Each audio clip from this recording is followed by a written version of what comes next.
Bourema Maïga, ex-footballeur international burkinabé, reconverti agent de joueur. À ce jour, il est le burkinabé le plus connu dans la profession. Directeur sportif de Salitas FC, club de Ligue 1, il a été intermédiaire pour les transferts de plusieurs talents vers les championnats européens. Edmond Tapsoba à Leverkusen, Hassan Bandé à Malines en Belgique, puis à l'Ajax Amsterdam en Hollande, et récemment Geoffrey Bazier à Lille en France. Il ne serait que 2 au Burkina Faso à détenir des licences FIFA permettant d'exercer sur tous les continents. On n'a pas des agents qui peuvent faire les transferts en Europe. Moi j'ai eu la chance, comme j'ai double nationalité, moi j'avais la licence belge, que je pouvais faire mes transferts. Mais tous les gens qui disent agents, ils passent par quelqu'un ou un avocat pour pouvoir le faire, donc ils ne sont pas reconnus.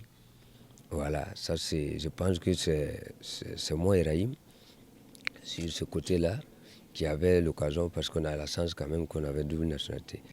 Certains agents au Burkina Faso n'ont aucun contrat avec les joueurs qu'ils prétendent représenter. Ils se contentent du minimum syndical juste pour empocher leur commission.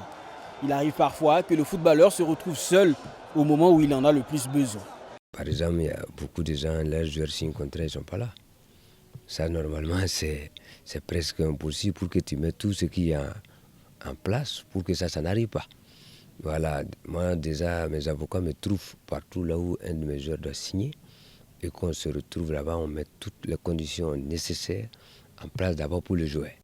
Sylvain Lankwandé est membre de la commission statut et transfert à la Fédération burkinabé de football. Selon ces chiffres, il y aurait autour de 90 agents affiliés au Burkina Faso. Mais pour lui, certains ne sont agents que de nom, car ne disposant pas du minimum relationnel et financier pour faire progresser la carrière d'un joueur. Un agent de joueur qui n'a pas de minimum, ce n'est pas évident.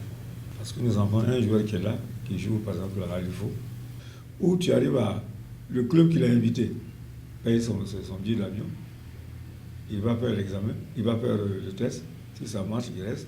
Ou bien toi-même en tant qu'agent, qui a fait la blessure du joueur, tu te débrouilles pour payer le billet d'avion, sa prise en charge, son séjour, pour qu'il puisse aller faire le test, quitte à récupérer après sur les commissions, sur les transferts.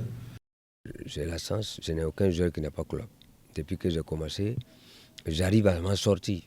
Toujours, voilà, que vous avez vu Boni jouer pas Malines, j'ai essayé de l'envoyer à Belenez. Il y a Diego Marco qui était à Coutré, je ne sais pas, j'ai essayé de l'envoyer à Almeria. J'avais même des clubs pour Geoffrey pour aller en prêt, Lille a refusé, j'avais pour Bachirou, en Belgique ils ont refusé. Donc c'est ça aussi qu'il faut activer. Voilà. S'ils ne sont que 2 au Burkina Faso à détenir la licence FIFA, c'est peut-être la faute à la réglementation.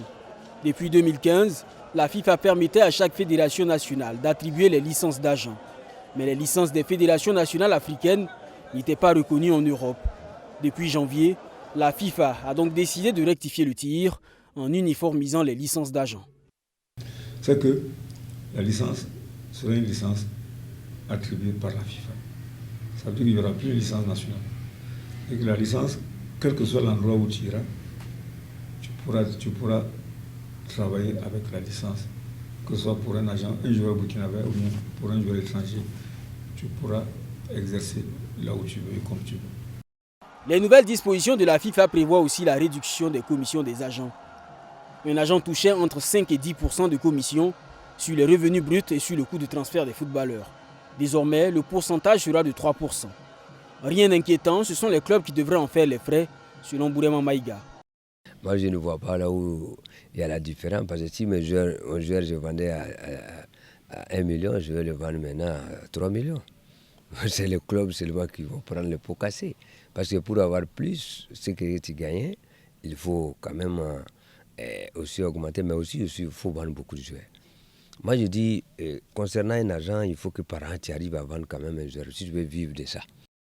Cette nouvelle mesure de la FIFA devrait donc rebattre les cartes en mettant tous les agents du monde sur le même pied. Il ne devrait a priori plus avoir d'excuses. Chaque agent sera évalué en fonction de la qualité de son travail.